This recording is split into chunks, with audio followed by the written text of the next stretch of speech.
Betty, wait lang. Nahihiya ako. Ang ikli naman kasi ng dress na pinahiram mo sa akin. Te, yun nga yung purpose ng pagpunta mo rito sa birthday party ko. Maraming papi rito kaya kailangan mong magpasarap. Ha? Sabi mo kaunti lang tayo. Uuwi na lang ako. Asyo? No way. Dito ka lang. Akong bahala sa'yo. Mababait naman ng mga kaibigan ko. Nangangagat nga lang. Nanlaki ang mga mata ni Carmen nang marinig ang sinabi ng kaniyang kaibigan na ngayon ay humahalakhak habang hila-hila siya papasok sa loob ng isang private pool kung saan gaganapin ang birthday nito. Naupo sa isang sulok si Carmen dahil wala siyang ibang kilala sa party maliban na lang sa nag-iisa niyang kaibigan na si Betty. Nilalamig din siya dahil ang pinasuot na dress sa kanya ni Betty ay isang sleeveless na dress na above the knee kaya naman halos yakapin niya ang kaniyang sarili dahil sa labis na ginaw. Ano? Buhay ka pa ba riyan? Betty, uuwi na lang siguro ako. Giniginaw ako saka hindi talaga ako sanay sa ganitong environment. Ikaw naman? Napaka-KJ mo talaga. O ito, inumin mo para hindi ka lamigin dyan. Mamaya, ihahatid na kita. Inabutan siya ng kaibigan ng isang baso na agad naman niyang tinanggap. Babalikan kita mamaya riyan, okay? Kakausapin ko lang yung ibang bisita ko. Hindi na nagkaroon ng pagkakataon si Carmen na muling magsalita dahil tinalikuran na ulit siya ng kaniyang kaibigan. Napabuntong hininga na lang si Carmen at tinignan ng hawak na baso. Ayaw na niya talagang sumama rito dahil hindi siya sanay sa mga party. Ang akala niya kasi ay kakain lang sila ni Betty ng dinner pero hindi naman niya inaasahan na ganito pala ang balak nito sa birthday nito. Sumimsim si Carmen sa hawak na baso at nagkandaubo siya ng malasahan ang laman nito. Ano to? Palagay ko alak yan. Akin na. Nagulat si Carmen nang may isang lalaki ang tumabi sa kanya at kinuha ang hawak niyang baso para inumin yun at ubusin. Nang maubos ito ang laman ay tumingin ito sa kanya at ngumiti. Alak nga. Huwag kang inom ng kung ano-anong binibigay sa'yo. Baka mamaya mabetchin ka. Mapahama ka pa. Si Betty ang nagbigay sa akin yan. Kala ko kasi juice. Ay, pasaway talaga yung si Betty. Napayuko na lang si Carmen kasabay ng pag-init ng mukha niya dahil sa pagkapahiya. Hindi naman kasi siya marunong uminom ng alak. Ilang ulit pa lang siyang nakakatikim ng alak at kahit na anong pilit niya ay hindi talaga niya magustuhan ang lasa nito. Kaibigan ka ni Betty? Kanina pa kasi kita pinagmamasdan. Mukhang hindi ka komportable sa ganitong environment. Oo, co-teacher ko si Betty. Inaya niya akong i-celebrate yung birthday niya. Kala ko kakain lang kami sa labas pero hindi ko ina-expect na ganito palang setup niya. Kaibigan ka rin ba ni Betty? Oo, Patrick. Patrick Lorenzo. And you must be? Carmen Santiago. Nice to meet you, Carmen. Taray! Sabi sa'yo maraming boylet dito eh. Talaga namang magandang taste mo sa lalaki, beshi ko. Sabay silang napalingon ni Patrick kay Betty nang bigla itong sumulpot. May kasama itong lalaki na todo yakap din sa bewang ng kaniyang kaibigan. Betty, bakit iniiwan mo mag-isa rito si Carmen? Wala naman pala siyang ibang kakilala rito maliban sa'yo. Hindi, okay lang naman ako, Patrick. Nahihiya si Carmen dahil baka mag-away ang dalawa ng dahil sa kaniya. Si Mr. Sungit. Hinahayaan ko lang na makasalumuha ng ibang tao ang kaibigan ko kasi taong bundok yan. Takot sa maraming tao. Saka, chance na rin niya to para makakilala ng bagong kaibigan. Diba, Carmen? Malay mo, hindi lang kaibigan na makilala niya. Baka rito na rin niya makilala ang the one niya. Kahit na Betty, binigyan mo pa siya ng alak. Mamaya malasing mo to at kung sinong makadampot dito. Betty, hindi mo naman sinabi na may kasama ka palang magandang kaibigan. Hoy, Ian! Lumubay ka ah. Ngayon na nga lang kita pinagbigyan na makalapit sa akin tapos lalandi ka pa ng ganyan. Ikaw naman, nagbibiro lang ako. Siyempre, ikaw pa rin ang pinakamaganda sa paningin ko. Nanlaki ang mga mata ni Carmen nang walang pag-aalinlangan na naghalikan ang dalawa sa kaniyang harapan. Hindi niya alam kung saan ibabaling ang paningin hanggang sa maramdaman niyang may humawak sa kanyang kamay para hilahin siya paalis sa lugar na yon. Hoy Patrick! Ingatan mo yung kaibigan ko ha! Gumamit ka ng proteksyon! Habang naglalakad ay narinig pa ni Carmen na sumisigaw si Betty. Nanlamig siya sa sinabi ng kaibigan kaya agad siyang napatingin kay Patrick na naiiling na lang din. Huwag mo masyadong pansinin niyang si Betty. Malakasan talagang amat sa babae na yan. Doon na lang tayo sa loob. Kumain ka na ba? Tipid na napailing si Carmen dahil nagugutom na rin siya. Hindi pa siya kumakain simula kanina sa pag-aakalang mabubusog siya sa party ni Betty. Ang babaeng yun talaga. Puro alak atang handa nun. Pagpasensya mo na si Betty. Masaway talaga siya pero mabait naman yun at hindi ka naman niya pababayaan na mapahamak. Kilala ko siya. Kaya nga nung sinabi niyang gusto niyang mag-celebrate dito sa private pool na pagmamay-ari ng pamilya ko, pumayag ako. Sa inyo yung lugar na to? Oo, ito ang negosyo ng pamilya ko. Bumibili kami ng mga lupa na may potensyal na maging tourist spot saka namin patatayuan ng private pool, event place, clubhouse, o kahit na anong pwedeng sa palagay namin ay pagkakakitaan. Business-minded? Hindi naman. Na-impluwensya lang ako ng mga magulang ko pero nakapagtapos ako ng pag-aaral. Engineer ako pero hindi pa ako nagtitake ng board exam dahil gusto ko muna makapag-ipon. Kaya ang ginagawa ko, sumasama ako kay Papa sa tuwing mag-aahente siya ng lupa. Sa unang beses pa lang na pagkikita ni na Carmen at Patrick, agad na silang nagkasundo sa ilang mga bagay. Hindi rin maikakaila ni Carmen na mabait talaga si Patrick kahit na mukha itong masungit at snobber. Ang akala ni Carmen ay yun na ang una at huli nilang pagkikita ni Patrick. Pero isang araw, habang nasa eskwelahan siya ay nilapitan siya ng kaniyang kaibigan na si Betty para ibigay sa kanya ang isang lunchbox. Wow Betty, pinaglutuan mo ako ng lunch? Meka, hindi ko nga malutuan yung sarili ko, ikaw pa kaya? Kanino pala galing to? Binili mo? Doon sa manliligaw mong hilaw. Ha? Kailan pa ako nagkaroon ng manliligaw? Ay, nakalimutan mo na agad ang tungkol kay Patrick. Galing siya kanina rito. Pinapabigay sa'yo yan kasi nagustuhan mo raw yung mechado na luto niya nung birthday ko. Gulat na napatingin si Carmen sa kaibigan nang marinig ang sinabi nito. Galing si Patrick dito? Ay, ulit-ulit? Oo, si Patrick Lorenzo. Yung nabingwit mo ng birthday ko. Dinedeskartehan ka ata. Patusin mo na. Betty, nginisihan lang siya ng kaibigan bago irapan at iwan. Nang siya na lang ang mag-isa, ay tinignan niya ang hawak niyang lunchbox at wala sariling napangiti sa isipin na galing yun kay Patrick. Kahit na may panghihinayang na hindi niya nakita si Patrick nang dumaan ito sa eskwelahan kung saan sila nagtatrabaho ni Betty, nakangiti at masaya pa rin kinain ni Carmen ang bigay na pananghalian nito. Ang isang beses na pagbibigay ng pananghalian ni Patrick kay Carmen ay naulit pa ulit hanggang sa nagpadala ulit ito ng pagkain kay Betty at naulit pa ng naulit at naulit hanggang sa masanay na si Carmen sa naging routine ng lalaki at nais niya sana itong pasalamatan dahil sa mga effort na binibigay ni Patrick sa pagbibigay ng pananghalian. Hindi naman maitanggi ni Carmen na kahit sa maliit na bagay ay nakakaramdam siya ng kilig. Lalo na tuwing nalalaman niyang galing kay Patrick ang mga bagay na ibinibigay sa kanya ni Betty. Napatingin si Carmen sa inilapag na rosas ni Betty sa kanyang lamesa. Kanino galing to? Ay, parang bagong-bago sa'yong bagay na yun, girl. Siyempre galing yun sa manliligaw mong hilaw na umurong atang bayag at hindi makadiretso sa'yo. Grabe, ginawa niyo naman akong tulay.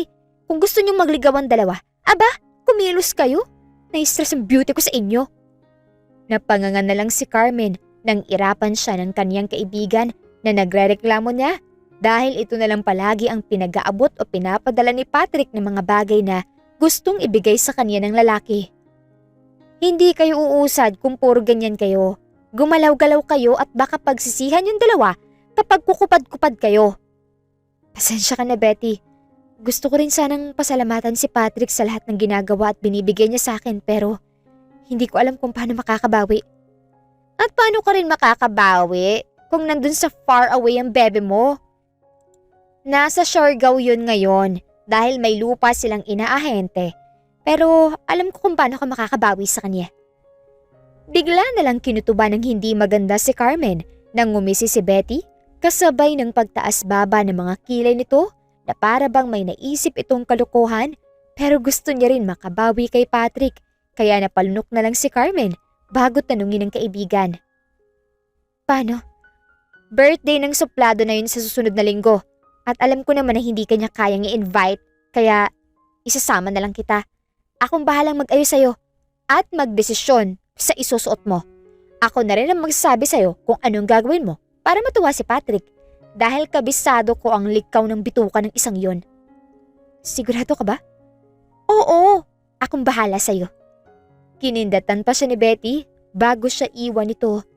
Doon nalaman ni Carmen na wala pala sa Maynila si Patrick at may trabaho ito sa Siargao. Pero kahit na isang araw ay hindi ito pumalya sa pagpapadala sa kanya ng kung ano-ano. Ayoko! Napabalikwas ng atras si Carmen nang ipakita ni Betty sa kanya ang binili nitong baby lace lingerie para sa kanya.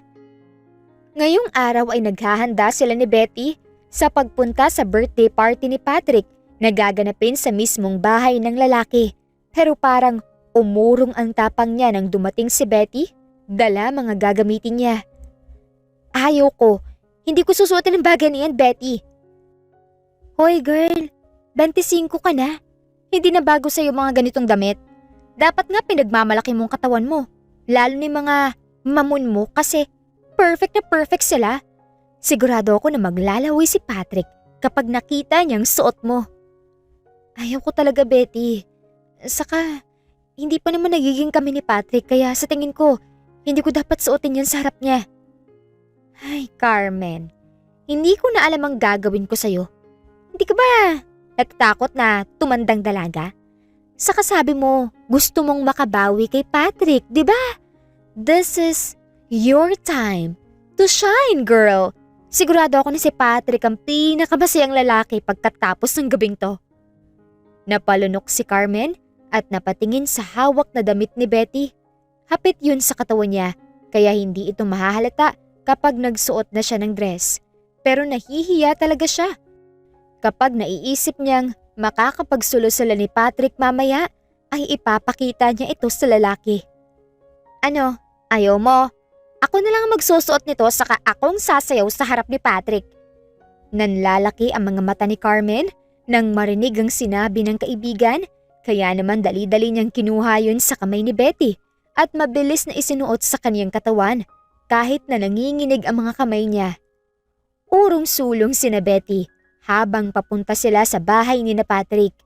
Hindi maiwasan ni Carmen na kabahan dahil sa kalokohan na sinabi ng kaniyang kaibigan habang nag-aayos sila. Parang ayaw niya nang tumuloy sa pupuntahan nila pero gusto niya ring makita si Patrick.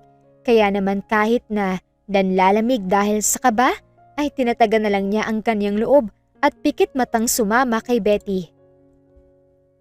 Ikaw naman, sigurado akong sabik na sabik din sa'yo ang lalaki na yun. Kaya huwag ka na mag-inarte ng ganyan. Pakiramdam ko, binubugaw mo ako, Betty. Sabihin mo nga sa akin, binabayaran ka ba ni Patrick? Gaga na to. Concern lang ako sa'yo at hanggang ngayon, hindi mo pa nararanasan na magka-love life? Aba girl, napag-iiwanan ka na ng mga kabatch natin. Ang ilan nga sa kanila may mga anak na. Eh ikaw, yan, masarap na masarap pa rin. Pinamulahan si Carmen dahil sa kalokohan ng kaniyang kaibigan. Oh, yun na pala si Patrick. Hoy, birthday boy! Nanigas sa kaniyang kinatatayuan si Carmen nang makita na nila si Patrick. Baka sanggulat sa mukha nito pero di kalaunan ay gumuhit ang kasiyahan sa mukha nito lalo na nang makita siya. Hey, buti nakarating kayo. Oo naman, hindi kami pwedeng mawala sa birthday party ng bigating kong kaibigan. At eto pa nga, dinala ko ang main sweet dessert mo. Ang sweet dearest ko na si Carmen.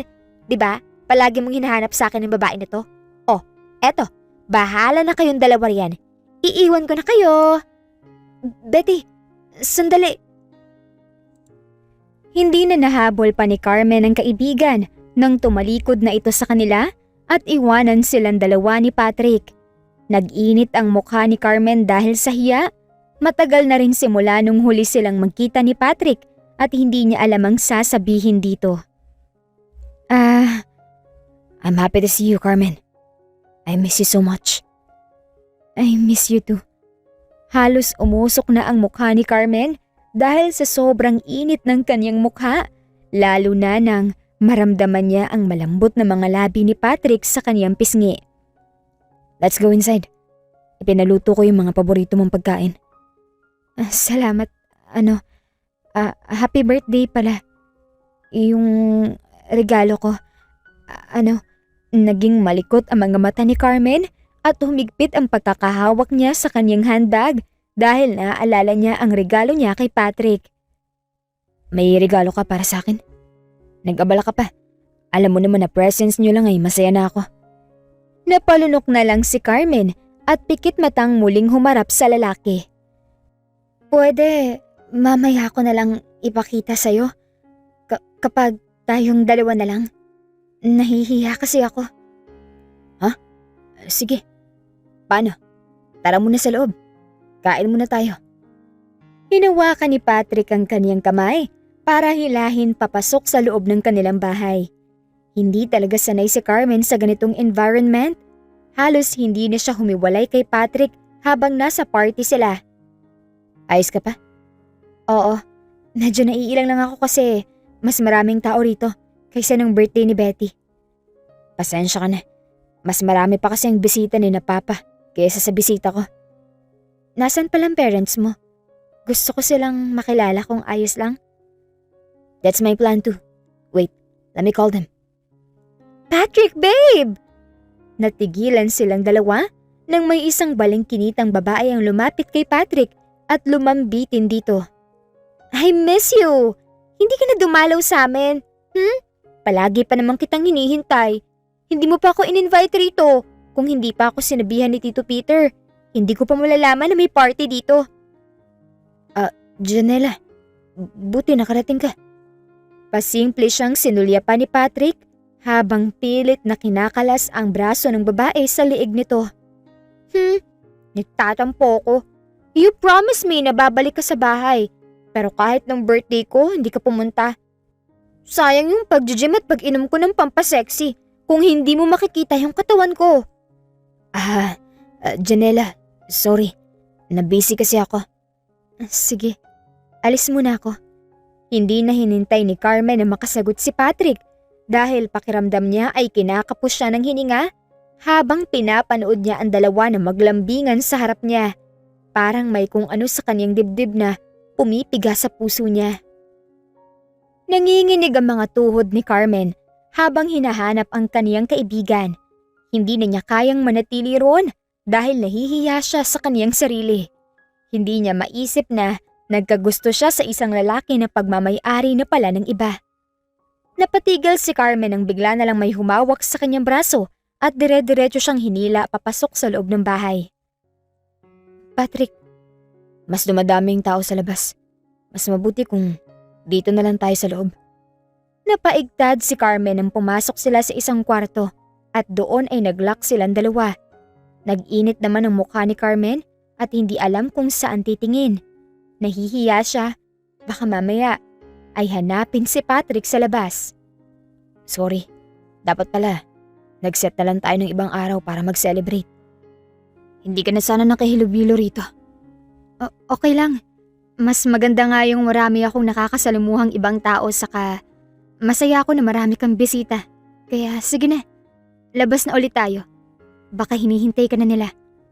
Binitawan ni Patrick ang kamay niya saka ito naglakad palapit sa malaki nitong kama para doon maupo. Kaninang madaling araw lang ako nakauwi. Tapos may tao na agad sa bahay kaninang umaga. Kaya hindi pa ako nakakapagpahinga ng maayos. Pagod na ako. Naubos ng social battery ko. Mahinang natawa ang lalaki bago nito sinimulan tanggalin ang botones ng suot na polo. Yung girlfriend mo ron, hinihintay ka nun. Wala akong girlfriend, Carmen. Hindi ko girlfriend si Janela kung siyang sinasabi mo. Naging kliyente ko ang papa niya at doon kami nagkakilala pero Wala kaming relasyon kung yun ang iniisip mo. Napahinga ng malalim si Carmen. Nang marinig ang sinabi ng lalaki ay para bang nakahinga siya ng maluwag. Pinaglaruan niya ang kanyang mga kamay. Nag-iipon ng lakas ng loob bago siya mariin na pumikit at hawakan ang laylayan ng damit. Patrick, di ba sabi ko sa'yo may regalo ko? Yun ba? Pwede ko na bang makita yun? Total tayong dalawa na lang naman dito. Ngumiti ang lalaki kaya naman napalunok si Carmen. Nagdadalawang isip na siya sa pakulo ng kaibigan niyang si Betty, pero naisip niya ang rason kung bakit pumayag siya sa bilin ng kaibigan niya sa kanya. Pikit matang binuksan ni Carmen ang zipper ng suot niyang dress at hinayaan itong mahulog sa sahig. Naramdaman niya ang lamig ng hangin na nanggagaling sa aircon. Carmen. Handa na sanang magsalita si Carmen nang mapaigtad siya dahil sa malakas na katok na nanggagaling sa labas ng kwarto ni Patrick. Babe, nandyan ka ba? Let me in! Bumakas ang inis sa mga mata ni Patrick bago ito tumayo at maglakad palapit sa kanya. Napaigtad siya nang bigla na lang siya nitong ikulong sa matitigas itong braso. Patrick, shh! Baka marinig niya tayo. Alam ko nandyan ka, Patrick. Papasukin mo ako! Tumingin si Carmen sa mukha ng lalaki na nasa harapan niya. Malamig ang buong silid pero napansin niya ang namumuong mga pawis sa noo ni Patrick at ang marahas na paglunok nito. Bumaba ang mga mata ni Carmen sa mga labi ni Patrick na bahagyang nakaawang at napalunok na lang din siya. Hindi makatingin ng diretso ang lalaki sa kanya kaya kinuha niya ang pagkakataon na yon para pagdikitin ang kanilang mga labi. Nagulat si Patrick sa kanyang ginawa at nanlalaki ang mga matang tumingin sa kanya. Carmen, anong ginagawa mo? Pabulong na tanong nito sa kanya. Napalunok na lang si Carmen bago muling pagdikitin ang kanilang mga labi pero sa pagkakataon na yun ay mas matagal. Nang humiwalay siya ay nakita niya ang nagliliyab na mga mata ni Patrick habang nakatingin sa kanya.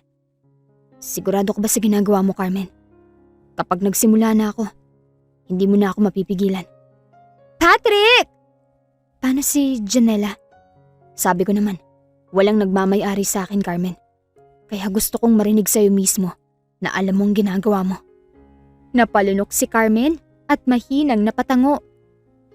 This is my gift for you, Patrick. Sa'yo lahat to. I want to make you feel special tonight. Napangiti na lang si Patrick bago saglit na hinalikan ng kanyang mga labi. No, I'm gonna make you feel the heaven, Carmen. Matapos ng pagbubulungan nila ay naramdaman na lang ni Carmen na tumama sa matigas na pader ang kanyang likod habang sinisiil siya ng mainit at malalim na halik ni Patrick habang ang mga kamay nito ay humahagod sa likod niya pababa sa kaniyang bewang. Saglit silang nawala ng pakialam sa kanilang paligid. Hindi nila alintana si Janela na kanina pa kumakatok sa pinto ng kwarto ni Patrick at ang mga taong naghahanap sa birthday celebrant. Nag-isa ang kanilang mga katawan at pinuno nila ng pagmamahal ang bawat isa hanggang sa tuluyang sumuko ang kanilang mga katawan dahil sa pagod. Dahil sa nangyari sa kanilang dalawa, mas lalo silang naging malapit sa isa't isa. Hindi pa man nila sabihin, ngunit alam nilang pareho lang ang kanilang nararamdaman. Alam nila na hindi nilang basta pagkakaibigan ang tingin nila sa bawat isa. Hoy, Carmen! Sabihin mo nga sa akin, ano bang status niyo ni Patrick? Napapansin ko na masyado na kayong close dalawa saka naalala mo ng birthday ng bugnuti na yon? Bigla na lang kayong nawala. Kayo ha? Pinaningkitan siya ng mga mata ni Betty na tila hinuhuli siya sa kung anuman ang sasabihin niya. Kaya naman nag-init ang mga pisngi ni Carmen sa katumingin sa paligid para tignan kung may nakakarinig ba sa kanila. Betty, hinaan mo nga yung boses mo. Baka mamaya marinig ka ng mga estudyante ko. Sus! Meka! Baka mamaya gumagawa na kayo ng kababalaghan ha? Hoy girl, mag-iingat kayo dahil kung hindi mo na itatanong. Malakas ang dugo niyang si Patrick. Baka bukas makalawa magulat na lang ako na malaki na yung tiyan mo. Betty. At kapag nangyari yun, ninang ka ng magiging anak namin. Sabay na napalingon ang magkaibigan sa lalaki. Nabigla na lang sumulpot sa cafeteria ng kanilang eskwelahan. Ay, Nakangiting bati ni Patrick sa kanila at halos mahulog ang puso ni Carmen nang makitang nasa kanilang harapan nga ngayon si Patrick na may dalang paper bag. Patrick, kundabulol pa nga ang lintik ko. Kanina lang sinabi mong miss na miss mo na yang si Patrick. Gustong umiyak ni Carmen dahil sa sobrang hiya sa pinagsasabi ni Betty ngayon. Alam niyang binibiro lang naman siya nito pero hindi niya pa rin maiwasan na mahiya, lalo na at nasa harap nila ngayon si Patrick. Really? I miss you too, Carmen. Here, nagdala ako ng pagkain niyo. Wala kasi akong magawa sa bahay dahil katatapos na ng trabaho namin. Yun! Ganon sana oh! Tara nga rito nang malantakan niyang tsibog. Hindi na nakapaghintay si Betty at nauna na itong halughugin ang dalang paper bag ni Patrick para tignan kung anong laman ito. Hoy Betty, tirahan mo si Carmen Para kay Carmen talaga yan, baka ubusin mo. Nako, makita ka pa lang yan. Busog na yan. Betty, nginitian na lang sila ni Betty bago ito nagpatuloy sa pagkain. Buti pumasok ka na rito at hindi mo na pinaabot ang mga ito kay Betty. Nahihiya na rin kasi ako sa isa na yan at nagrereklamo na saka may gusto rin sana akong sabihin sa'yo. Ano yun? Gusto sana kitang i-invite sa family dinner namin mamaya. Sa bahay lang naman namin. Hindi kasi kita napakilala kay ni Mama nung nakaraan. Kaya gusto ko sanang formal na kayo magkita. Kandasamid naman si Carmen dahil sa kaniyang narinig, kaya binigyan siya ng juice na dala na rin ni Patrick. Wow! May pa-meet and greet with parents? Mukhang seryoso ko na talaga sa kaibigan ko, Patrick. Pinakilala mo sa akin Nahanap ko tuloy yung para sa akin. Sus! Napakabulero mo talaga. Nako, Carmen. Kung ako sa'yo, pipikutin ko ng isang to. Aba, hindi ka nalugi riyan. Mabait, mayaman, guwapo, at higit sa lahat, malaki ang pagmamahal. Sabay na lang na napailing sina Patrick at Carmen nang tumawa ng malakas si Betty, dahilan para mapatingin din sa kanilang direksyon ang iba pa nilang co-teacher. Kaya naman kinagabihan ay todo pag-aayaw si Carmen. Lahat na ata ng damit na pwede niyang suotin ay isinukat na niya dahil gusto niyang maging presentable sa harap ng pamilya ni Patrick. Okay lang ba yung suot ko? Tanong niya sa lalaki habang naglalakad sila papasok sa bahay ni na Patrick. Mapungay ang mga matang tumingin sa kaniyang lalaki at tipid na ngumiti. You're so beautiful tonight, Carmen. You're like a shining star. Sigurado na magugustuhan ka rin ni na Mama. Kinakabahan ako, Patrick. Shh, Carmen. Look at me. Hinawakan ng lalaki ang magkabilang pisngi niya para patinginin siya sa mga mata nito. Everything will be fine. Basta magtiwala ka lang sa akin, okay? Akong bahala sa'yo. Thank you. Ngumiti si Carmen kay Patrick sa kayumakap sa lalaki. Hinalikan naman siya nito sa ulo bago sila tuluyang pumasok sa loob ng bahay ni Patrick. Pero nang sa sala pa lang ay pareho na silang natigilan nang makitang may iba pa palang bisita ang pamilya ni Patrick kumpara sa kaniya. Masayang nagkukwentuhan ng mga ito. Nagtatawanan na tila ba aliw na aliw sa kausap nitong babae. Kahit na nakatalikod ito, hindi pwedeng magkamali si Carmen. Ito ang babae na nangungulit kay Patrick noong party. Oh, nandito na palang hinihintay natin. Lahat ng tao sa sala ay napatingin sa kanilang dalawa. Naramdaman na lang ni Carmen ang paghigpit ng hawak ni Patrick sa kamay niya. Hello, babe! Anong ginagawa mo rito? Oh, Tita Faith invited me. Ang sabi niya, ipapakilala mo raw ako sa kanila as your girlfriend. Hindi mo naman ako sinabihan. Hindi tuloy ako prepared. We never invite outsiders in our family dinner. And I'm not gonna introduce you as my girlfriend, Janela. Patrick, your words! Napalunok na lang si Carmen nang maramdaman niya ang kakaibang tensyon sa pagitan ng pamilya ni Patrick. Kung ganon, sino palang ipapakilala mo sa amin, kuya? Doon na nanlamig ang buong katawan ni Carmen, lalo na nang lumipat ang mga mata ng pamilya ni Patrick sa kaniya. Hindi alam ni Carmen ang kaniyang gagawin, kaya naman bahagya siyang yumuko sa mga ito para magbigay galang. Magandang gabi po. Really, Patrick? Don't tell me na yan ang pinagmamalaki mong girlfriend mo. May taste ka ba sa pagpili ng babae? Pipili ka na lang, yung hindi mo pa ka-level. Watch your words, Janela. Wala kang karapatan na pagsalitaan si Carmen, lalong-lalo na sa harapan ko. I told you, Patrick. Your words. Baka hindi mo kilalang kaharap mo ngayon. Wala akong pakialam kung saang pamilya nang galing yung babae na yan. Wala akong pakialam kung ganun ka-impluwensya ang mga pamilya niya. She disrespected my girl. She will never gain my respect. Ano bang pinagsasabi mo, Patrick? She was right. Janela is right. Yan ba ang babae na ipapakilala mo sa amin? Masyadong simple. Mukhang galing pa sa mahirap na pamilya. Magpapakilala ka na lang ng babae, hindi pa galing sa magandang pamilya. But I love her. Walang makakapigil sa inyo sa pagmamahala namin dalawa. Ilang beses na naming sinasabi sa'yo na si Janela na ang pakasalan mo, pero napakatigas ng bungo mo. Sabihin mo nga sa amin kung anong mapapala mo sa babae na yan. Baka mamaya, tirahan ka lang yan. Kahit na nanginginig ang mga labi ni Carmen dahil sa labis na pagkabigla sa mga naririnig niya, nagawa pa rin niyang pigilan ang mga luha niyang nais nang kumawala sa kaniyang mga mata dahil sa masakit na mga salitang ibinabato ng mga magulang ni Patrick sa kaniya. Hindi ho ako mayaman. Wala hong kahit na anong kayamanan ng pamilya ko. Pero may marangal ho akong trabaho. Kung iniintindi niyo ho ang magiging kinabukasan namin ni Patrick, huwag ho kayong mag-alala. Dahil hindi ho ako magiging pabigat sa anak niyo. Isang bagay pa ho, may sarili ho akong pera na galing sa pinagpaguran ko. Kaya ho kung ano man ang meron si Patrick, wala ho akong pakialam sa mga yon. Ang importante sa akin ay yung pagmamahala naming dalawa. Pagkatapos magsalita ay tumalikod na si Carmen at nagmamadaling naglakad palabas ng bahay ni na Patrick. Sunod-sunod na tumulo ang mga luha galing sa mga mata niya at napapahikbi na rin siya dahil sa sobrang sama ng kaniyang loob. Carmen! Carmen! Carmen, wait! Wait, Carmen, please! Please wait! Agad siyang niyakap ni Patrick nang maabutan siya ng lalaki. Hinihingal ito sa kaniyang likod habang nakayakap sa kaniya.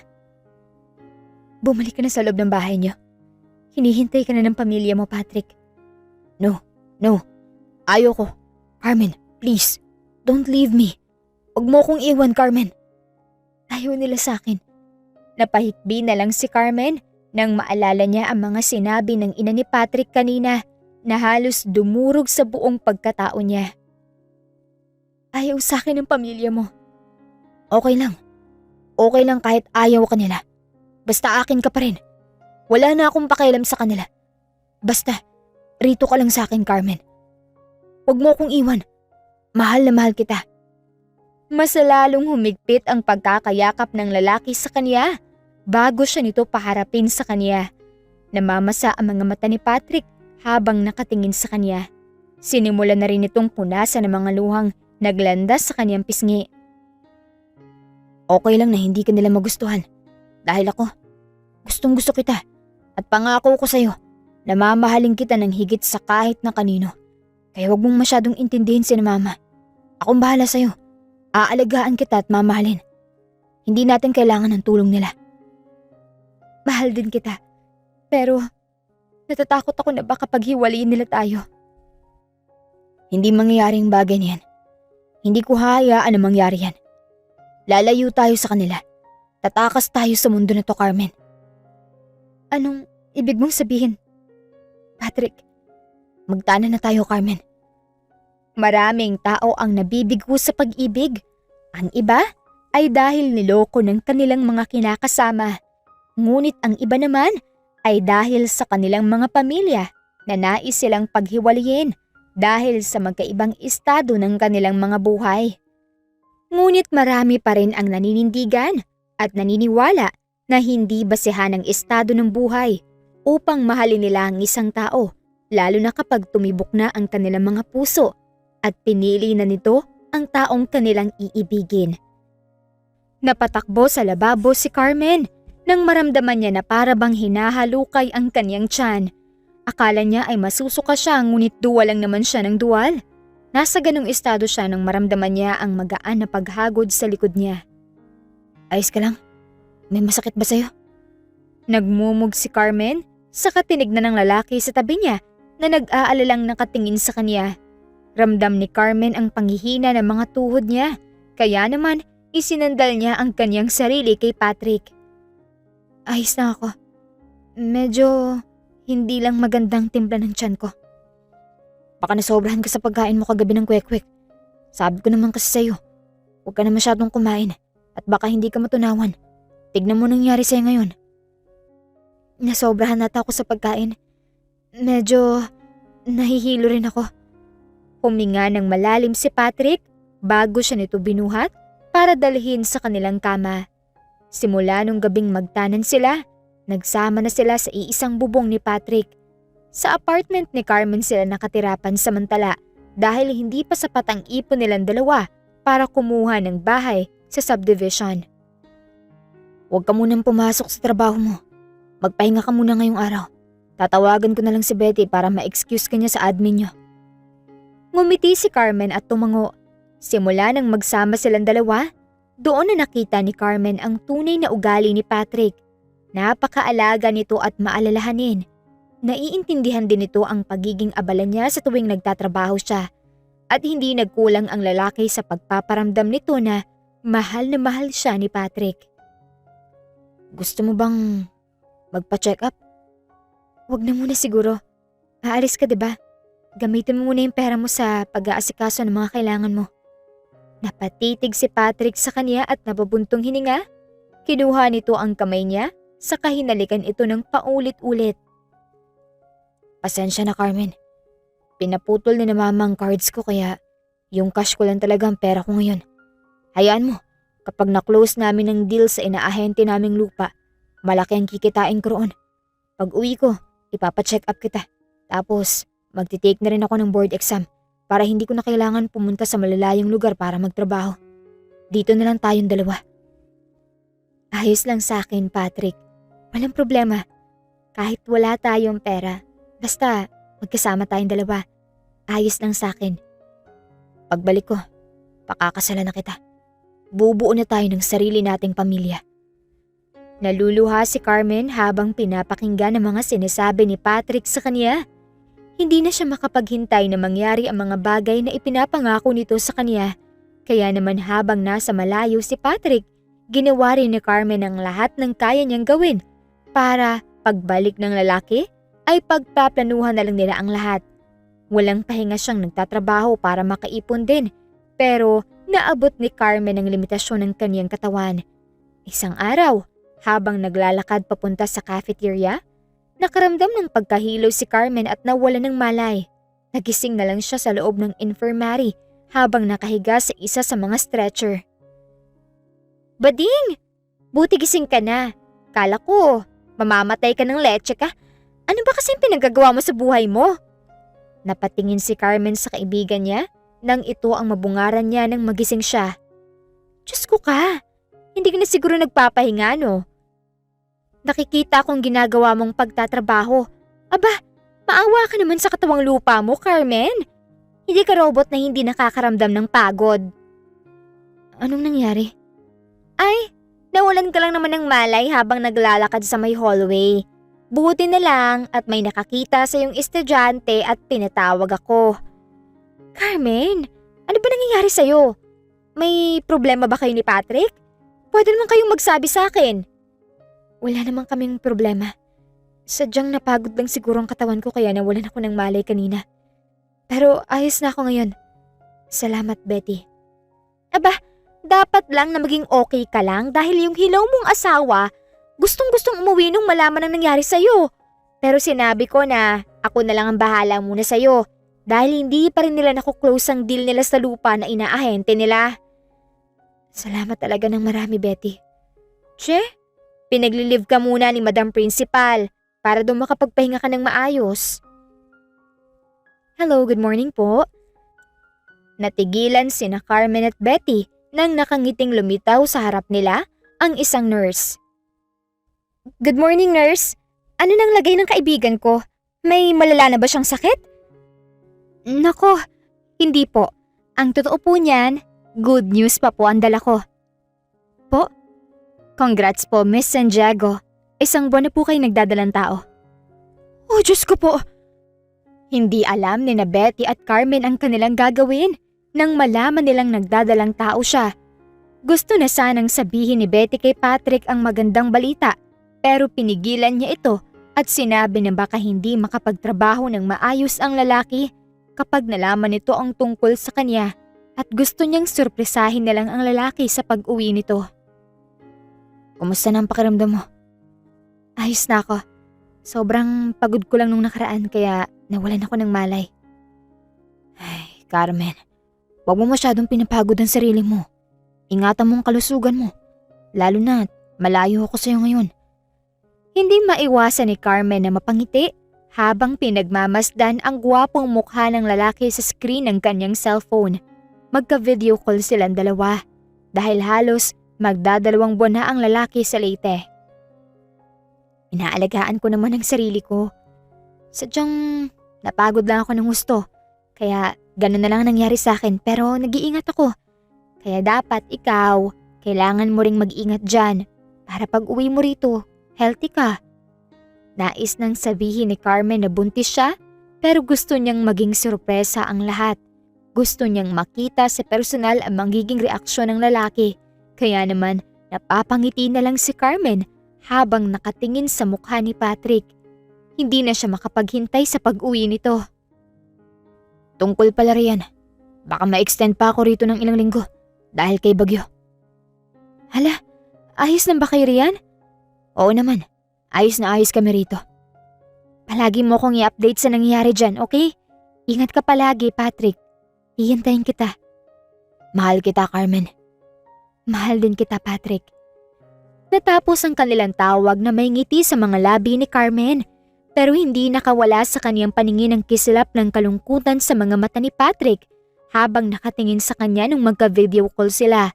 Pero hindi yun pinansin ni Carmen dahil naisip niya na baka namimiss lang siya ni Patrick kaya ganun na lang ito tumingin sa kanya. Isa pa, ayaw niyang magpaka-stress dahil baka makasama sa magiging anak nila ni Patrick. Kaya naman nagtiwala na lang siya sa lalaki at hindi masyadong nag-isip ng kung ano-ano.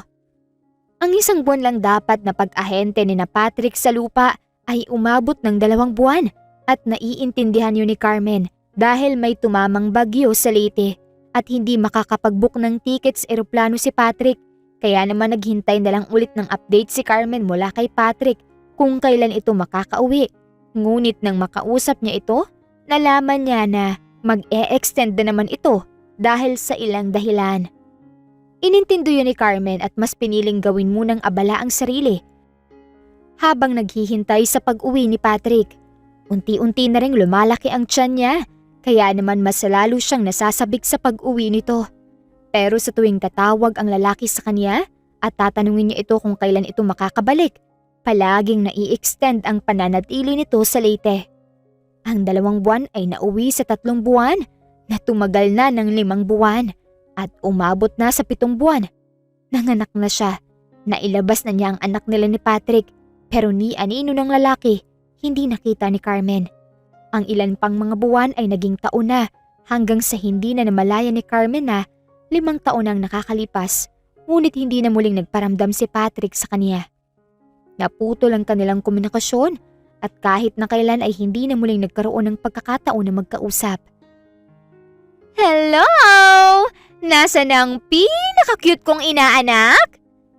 Ninang Pretty! Natigil sa pagtatahi si Carmen nang marinig niya ang maingay na si Betty na bigla na lang dumating sa kanilang bahay isang araw. Naku! Napakalaki na talaga ng inaanak ko! Kamusta na ang maganda kong baby na nagmana kay Ninang? Napangiti na lang si Carmen bago tumayo para salubungin si Betty na kakagaling lang sa Davao. Doon naghoneymoon ng bagong kasal na sina Betty at Ian. Napakasaya niya para sa kaibigan dahil nahanap na nito ang lalaking makakasama nito habang buhay. Eto, maraming pasalubong sa'yo si Ninang. Kain ka ng kain para mabilis kang lumaki, ha? Thank you, Ninang! Masayang nagpunta sa sala si Carson para tignan ang mga dala ni Betty para dito. Nakangiti namang pinanood ni Carmen ang anak na ngayon ay sabik na sabik sa mga dala ni Betty. Baka naman masanay ang anak ko. Hayaan mo na. Ang iba riyan, kay Ian galing. Hindi na nakasamang isang yun dito dahil may lalakarin pa raw sa opisina nila. Ano, kumusta naging honeymoon nyo? Girl, hindi mo kaya. Buong magdamag. Sabay na lang silang nagtawanan. Sa loob ng 5 taon, si Betty ang nandyan para sa kanya. Ang babae ang gumabay sa kanya habang nagbubuntis siya hanggang sa mailuwal niya si Carson. Si Betty pa rin ang nakaalalay sa kanya dahil wala pa siyang alam sa pagiging isang ina. Ang laki na ni Carson. Biglang bulong ni Betty kaya alam na agad ni Carmen ang patutunguhan ng kanilang usapan. 5 taon na, Betty. Tama na. Hindi mo na ulit sinubukan na puntahan yung bahay ni na Patrick? Baka nandun lang ang gago na yun at nagtatago sa'yo. Liyetyo siya. Sana pala hindi na kita pinakilala sa kanya. 5 taon na, pero may kirot pa rin sa dibdib ni Carmen kapag naiisip niya ang biglang hindi pagpaparamdam ni Patrick sa kanya habang nasa Leyte ito. Hindi niya alam ang tunay na dahilan kung bakit hindi na siya nito binalikan ulit. Sinubukan niyang magtanong-tanong sa mga kaibigan nito pero kahit ang mga ito, wala nang balita sa lalaki. Kaya naman huminto na si Carmen upang pagtuunan na lang ng pansin ang pagpapalaki kay Carson. Matagal na akong tumigil, Betty. Hindi na ako nagpakamartir at itinuon na lang lahat ng atensyon at pagmamahal ko kay Carson. At tignan mo, kaya namin. Nakaya namin nang wala siya, Betty. Kaya hindi ko na nakikitaan ng dahilan para hanapin pa siya. Pero may karapatan pa rin siyang malaman na nagkaanak kayo, Carmen. Para saan ba? Nagawa niya akong iwan ng ganun na lang. Walang kahit na anong pahiwatig na iiwanan niya ako. Puro pagmamahal. Walang katapusan ng pagmamahal ang ipinaramdam niya sa akin noon. Hanggang sa isang araw, para na lang siyang multo na biglang hindi nagparamdam.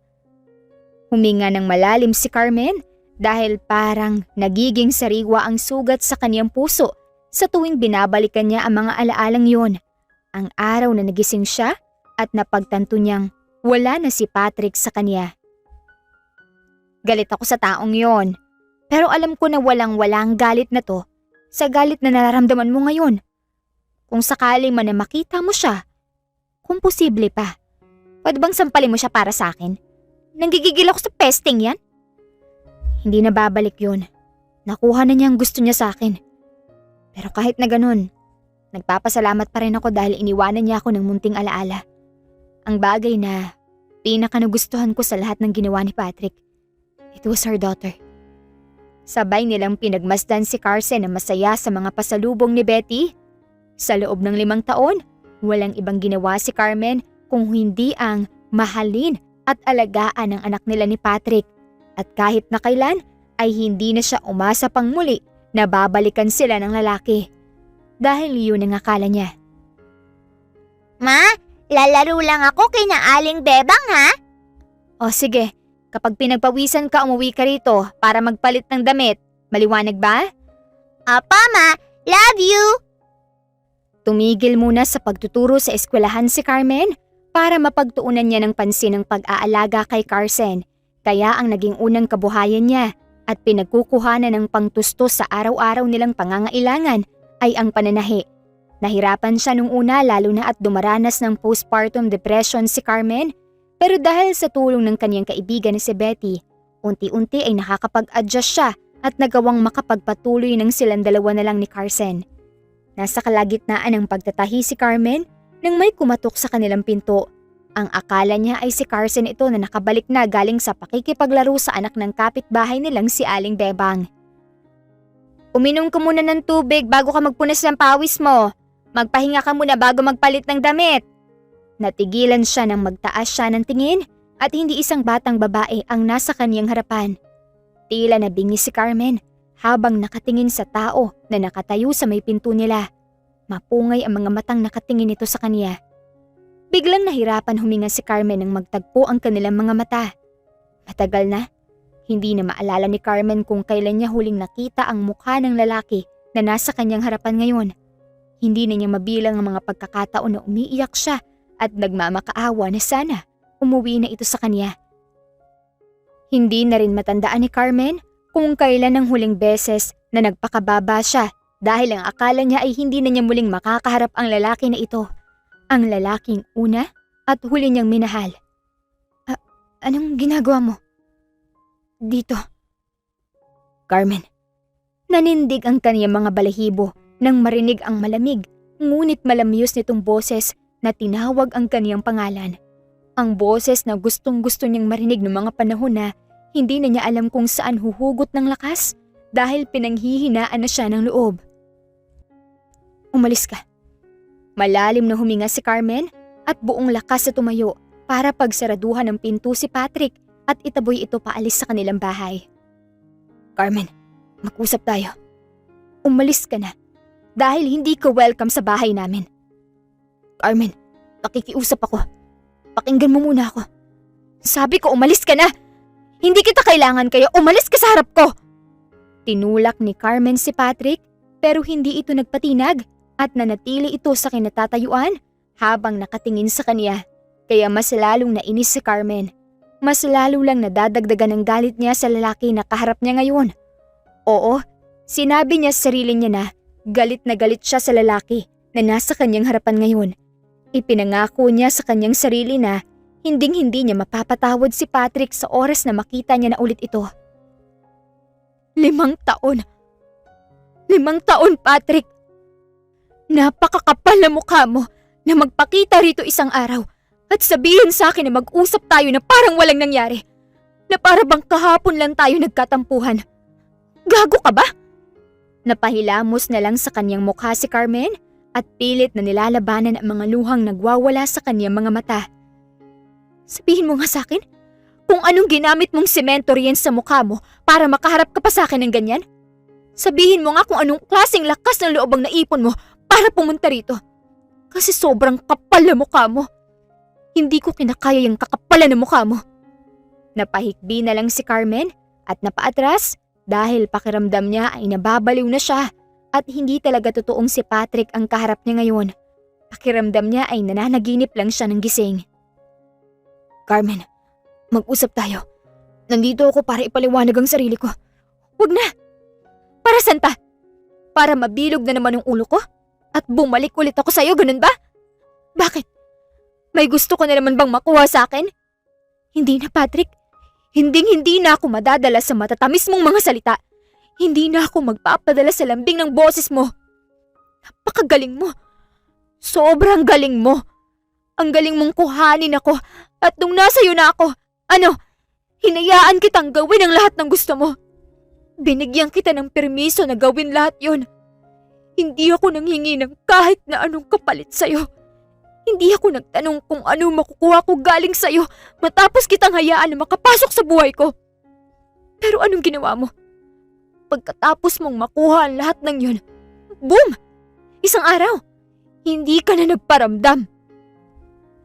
Pumalakpak ang nanghihinang mga kamay ni Carmen habang napapahikbi na lang siya. Parang nadudurog muli ang kaniyang puso matapos ng ilang taon. Nasa harap na niya ulit ang tao na sumira sa buong pagkatao niya at hindi niya alam kung paano ang kaniyang gagawin. Gusto niyang saktan si Patrick at iparamdam dito ang nararamdaman niya noon pero hindi niya alam kung paano. Hindi niya alam ang paraan na kaniyang gagamitin para masaktan ng lalaki.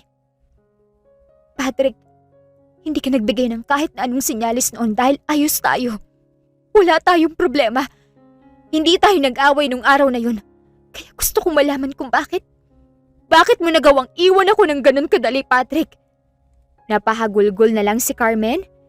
Sinubukan siyang lapitan ng lalaki pero umatras lang siya kaya natigilan ito at bumagsak sa kawalan ang kamay.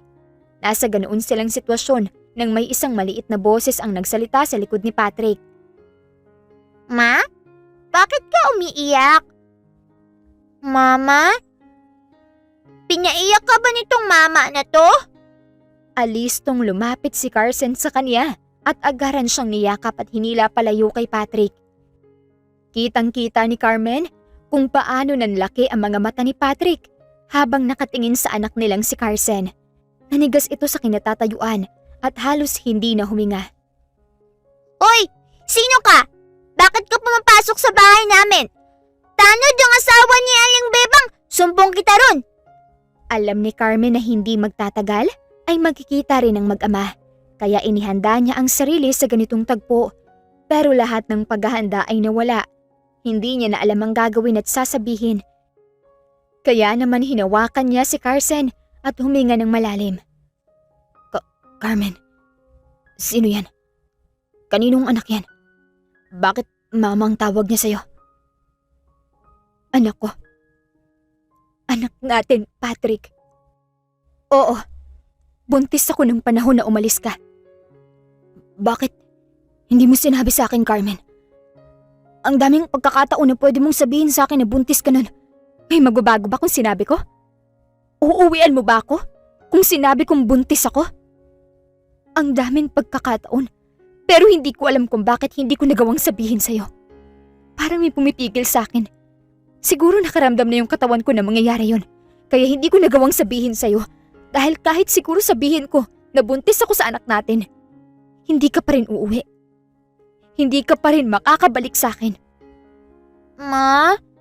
Pinanood ni Carmen kung paanong manlumo ang lalaki sa harap niya hanggang sa unti-unting napaluhod sa harap niya at lumuluha ang mga matang tumingala sa kanya.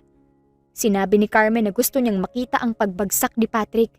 Gusto niya ring iparamdam dito ang sakit na nararamdaman niya nung panahon na nag-iisa siya. Pero ngayon na nangyayari na ang bagay na yun, parang gustong bawiin ni Carmen ang sinabi niya dahil hindi pala niya kaya. Galit siya kay Patrick, pero natatabunan ng awa at sakit ang galit na namumuo sa kanyang puso. Carmen, I didn't know. Hindi ko alam. Forgive me, Carmen. I don't know anything. I'm so sorry, Carmen. I'm so sorry. Hindi ko sinasadya. Hindi ko ginusto. Hindi ko pinlano. Naipit lang din ako. Hindi ko alam ang gagawin ko, Carmen. Naipit ako sa isang isla, hindi ko alam. I was drunk that time at hindi ko alam ang nangyayari sa paligid ko. Nagising na lang ako na may kasama akong ibang babae sa kama. Nagulat ako at aalis sana ako pero tinakot ako ng pamilya ng babae na yun na kung hindi ko siya pananagutan, hindi na ako makakalabas ng buhay ron at hahanapin nila ang pamilya ko. Natakot ako na baka madamay ka at kung anong gawin nila sa'yo. Natakot ako na baka masaktan ka. Natakot ako, Carmen. Takot na takot ako, Carmen. Hikbi ni Patrick ang pumuno sa pandinig ni Carmen habang nakaluhod ito sa kaniyang harap at nagsusumamo habang hawak ang kaniyang kamay. Labis ang pag-iyak nito at hindi alam ang gagawin na pagsasorry sa kaniya. Gustong bumagsak ni Carmen dahil sa mga narinig. Hindi siya makapaniwala sa kanyang mga narinig.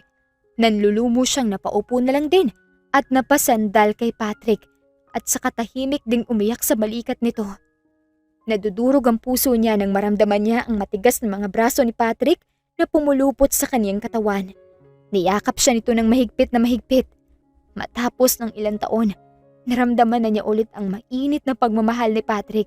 Pero ramdam ni Carmen na may nagbago na. May nag-iba na. Nakatingin lang si Carson sa kanila na puno ng pagtataka pero hindi muna nila pinansin ang bagay na yun. Hinayaan muna nilang aluin ang isa't isa dahil matapos ng maraming taon, maling akala pala ang pinaniwalaan niya. Ang akala niya ay iniwan siya ni Patrick. Ang akala niya ay pinagpalit siya nito sa iba dahil nakuha na nito ang gusto sa kanya pero hindi.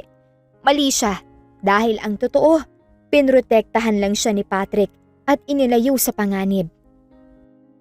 Habang nagluluksa siya at nahihirapan din pala si Patrick dahil hindi na nito nagawang makabalik sa kanya at naputol na ang kanilang koneksyon hanggang sa lumipas na ang maraming taon. At ngayon na lang ulit nagkaroon ng pagkakataon na mabalik sa Maynila si Patrick dahil ipinaalam nito sa pamilya nito na ikakasal na ito sa babaeng na nabuntis ni Patrick sa isla na kanilang pinuntahan. Ilang taon na siya? Anong pangalan niya? Tinignan ni Carmen si Carson na nakalinggis sa kanya at nakatingin kay Patrick. Anak, ano raw ang pangalan mo? Sino siya, Ma? Mahinang tanong ng bata sa kanya. Hindi naman alam ni Carmen ang kaniyang sasabihin hanggang si Patrick na mismo ang nagpakilala sa sarili niya. Patrick Lorenzo. Itinaas ito ang kamay sa harap ni Carson upang magpakilala. Tumingin muna si Carson sa kanya, kaya naman tinanguan niya ito bilang senyales na ayos lang ang lahat. Bumaba si Carson sa kanya at lumapit kay Patrick para tanggapin ang kamay nito. Carson, Patrice, SD, Lorenzo. Pareho tayong Lorenzo. Kaano-ano ka po ng papa ko? Tanong ni Carson nang malaman ang pangalan ni Patrick. Nakita ni Carmen na muling naluluha si Patrick pero pinili nitong ngumiti bago maingat na hilahin si Carson palapit dito para magaan itong yakapin. I miss better half. Huh? Hindi alam ni na Carmen at Patrick kung paano sasabihin kay Carson ang totoo dahil ayaw nilang masaktan ito. Ayaw magpakilala ni Patrick na ama ng bata dahil pakiramdam niya ay wala siyang karapatan at galit siya sa kaniyang sarili dahil hindi niya nagawang magpakaama kay Carson. Ikakasal na siya at magiging komplikado lang ang lahat kung magkakamali sila sa kanilang sasabihin kay Carson. Gustong maiyak ni Carmen habang pinapanood si Carson na panoorin ang bawat galaw ni Patrick. Palagi niyang sinasabi sa anak na matagal nang patay ang papa nito at kahit na kailan ay hindi na nito makikita ang papa nito kaya lumaki si Carson na hindi naghahanap ng ama. Wow! Kilala mo po papa ko? Oh, sabi niya sa akin, magpakabait ka raw. Huwag daw masyadong matigas ang ulo mo at huwag mong istresin ang mama mo. Palagi ka raw sumunod sa kanya at aalagaan mo siya kapag may sakit si mama.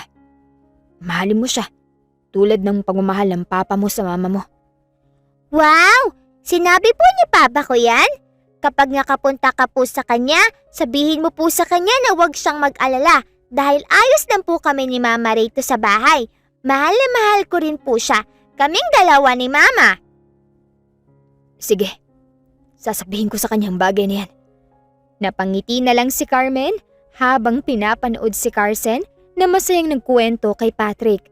Naiiyak siya dahil kitang-kita niya kung paano manabik ang anak niya sa aruga ng isang ama. Kaya naman habang nasa bahay nila si Patrick, hinayaan niya munang magsama ang dalawa at makapag-bonding kahit na ilang oras lang. Nagkwento si Carson tungkol sa mga nangyari sa kanila sa loob ng 5 taon.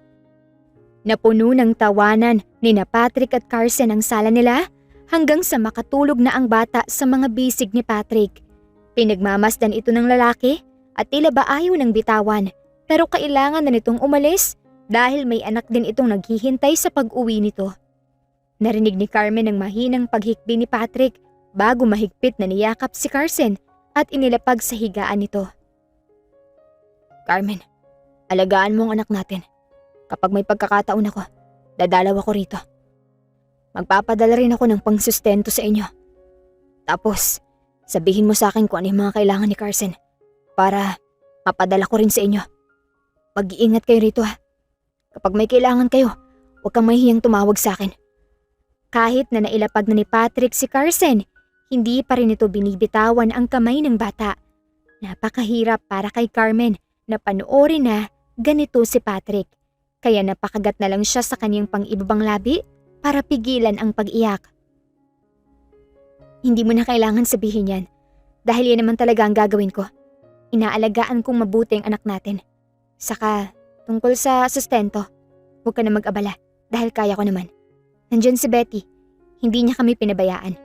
Unahin mong pamilya mo, ang anak mo. Okay na kami rito ni Carson. Nakaya na namin ng 5 taon kaya hindi mo na kailangan mag-alala pa sa amin, Patrick. Ituon mo na lang atensyon mo sa tunay mong pamilya at maging masaya ka na lang para sa amin ang anak mo.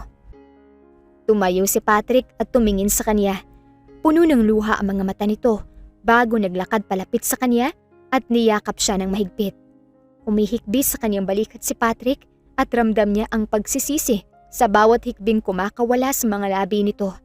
Ganon din si Carmen, nanghihinayang siya sa pagmamahalan nila ni Patrick, sa mga pangarap na hindi na nila matutupad ng magkasama at sa mga pangako na mukhang mapapako na dahil matutuldukan na ang kanilang kwento. Magkayakap lang silang dalawa. Walang nagsasalita at walang gumagalaw sa kanilang kinatatayuan. Ramdam nila ang pangungulila sa isa't isa, pero alam nila na hanggang dito na lang. Na bawal na talaga, na naubusan na sila ng pagkakataon na ipagpatuloy ang kanilang kwento.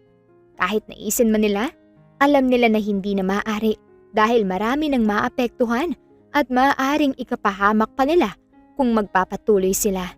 Kaya naman kahit na mabigat, kahit nalabag sa kanilang kalooban, kinailangan na nilang magpaalam sa isa't isa. Salamat dahil pinakinggan mo ko. At salamat dahil inalagaan mong sarili mo ng mga panahon na wala ako sa tabi mo. Nandiyan naman si Betty. Siya ang umalalay sa akin at naging sandalan ko ng mga panahon na hinang-hina ako. Siya ang pumalit sa'yo kaya marami ka ng utang sa kanya. Pasabi na lang na babayaran ko na lang siya kapag nagkita kaming dalawa. Pareho silang natawa hanggang sa matahimik ulit sila. Nakatingin sila sa mukha ng bawat isa. Kinakabisa ang bawat sulok nito dahil hindi nila alam kung kailan ulit. O may pag-asa pa kaya silang muling magkita. Mag-iingat ka. Alagaan mong mabuti ang pamilya mo, Patrick. Ngumiti lang si Patrick at hinaplos ang pisngi niya. Kahit na nasa malayo ako, palagi mong tatandaan na nandito ka sa puso ko. Hindi ka mawawala rito, Carmen. Kayong dalawa ni Carson. Ikaw pa rin ang mananatiling unang babae na pinag-alayan ko ng lahat. At kung bibigyan mo man ako ng pagkakataon mabuhay sa ibang panahon, hahanapin kita at ikaw pa rin ang pipiliin ko. Nanubig ang mga mata ni Carmen nang maramdaman niya ang malambot na mga labi ni Patrick sa ibabaw ng mga labi niya. Pagkatapos ng 5 taon, ngayon na lang ulit. Pero alam nilang ito na rin ang huling halik dahil kailangan na nilang lisanin ang isa't isa. May mga pagkakataon na kahit gaano natin kagusto ay hindi natin maaaring ipilit dahil alam nating hindi na tama at wala na sa lugar. May masasaktan, may maaapektuhan at may matatapakan. Hindi sa lahat ng pagkakataon na gugustuhin natin ng isang tao ay magugustuhan din nila tayo dahil may sarili silang puso. May sarili silang isip at may sarili silang pakiramdam na kanilang gagamitin upang hanapin ang tao na nais nilang makasama habang buhay. Pero may mga tao rin na nalalagay sa sitwasyon kung saan wala silang pagpipilian kung hindi tanggapin ang kanilang kapalaran. Kahit na kailan ay hindi na muling nagkita sina Patrick at Carmen. Naging tahimik na ang kanilang buhay kasama ang mga taong nakalaan para sa kanila. Tuluyan nang nawalan ng koneksyon sina Patrick at Carmen. Hindi lang sa telepono, kundi pati na rin sa kanilang puso. Pero alam nila na kahit ilang libong taon pa ang lumipas, ang isa't isa pa rin nila ang kanilang uuwian. At kung magkaroon man sila ulit ng isa pang pagkakataon na magkita sa susunod nilang buhay, ipinangako nila na ang isa't isa pa rin ang kanilang pipiliin dahil naging madamot ang mundo sa kanila nung una silang magkakilala. Maraming salamat po sa inyong pakikinig. Kung nagustuhan yung kwento, please leave a like, comment, share and subscribe to my YouTube channel. This is Miss Hanalet here in Miss Teen Stories. Hanggang sa muli, paalam!